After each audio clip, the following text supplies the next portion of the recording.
Hello viewers, আসসালামু আলাইকুম। সবাই আশা করি সবাই ভালো আছেন। এখন আমি একটা বাকালে যাচ্ছি একটা চাউলের বস্তা আনবো। হঠাৎ করে বাসায় চাউল শেষ, তো বাসা থেকে 5 মিনিট লাগে এই বাকালে যেতে। এই যে দেখেন রাস্তার পাশে খালি জায়গা, এই সাইড দিয়ে হাঁটা যাইতেছি।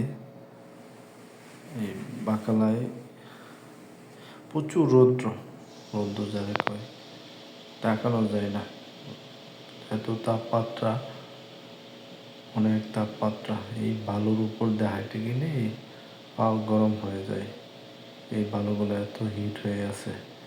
এই যে নতুন বিল্ডিং তৈরি করতেছে, এক সাইডে বাসা বাড়ি আছে, আরেক সাইডে কম আর কি। এই রাস্তা দিয়ে যাচ্ছি, এই বিল্ডিংটা নতুন বানানো হচ্ছে। আমরা যখন আরো 2 বছর আগে আসছি তখন এই দিকটা একদম খালি ছিল। এগুলো নতুন বিল্ডিং তৈরি করছে। এই যে দেখেন নতুন বিল্ডিং তৈরি করতেছে।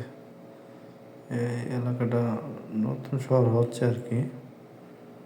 এই যে একটা বিল্ডিং পাশে, ওই বিল্ডিংটা পারা হয় নাই, মানে করে রাখছে, থাকে না, লোকজন থাকে না। বিল্ডিং এটাও নতুন করছে। এই যে পাশে একটা রন্ডির দোকান আছে, আমরা কাপড় রন্ডিতে দিই। এই দোকানটা পাকিস্তানি দোকান। পাশে আরো ছবি ওঠানোর দোকান আছে, খাবারের দোকান আছে, ছোটখাটো একটা ফাস্টফুডের দোকান আর কি। এই যে আমি যাব, এই যে সবজি বাকলায় যাব। এই আমাদের বাংলাদেশি ভাই ট্রলি নিয়ে যাচ্ছে, ওনার কাছে যাব আর কি। এই সবজি বাকলাতে আমরা সবসময় সবজি এবং মুদিখানা মালামাল কিনে থাকি।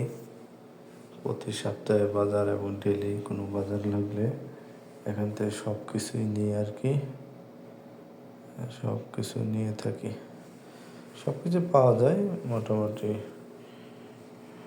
পাওয়া যায়। ভেজিটেবল যা কিছু আছে সবই পাওয়া যায়। পরিবেশটা অনেক সুন্দর।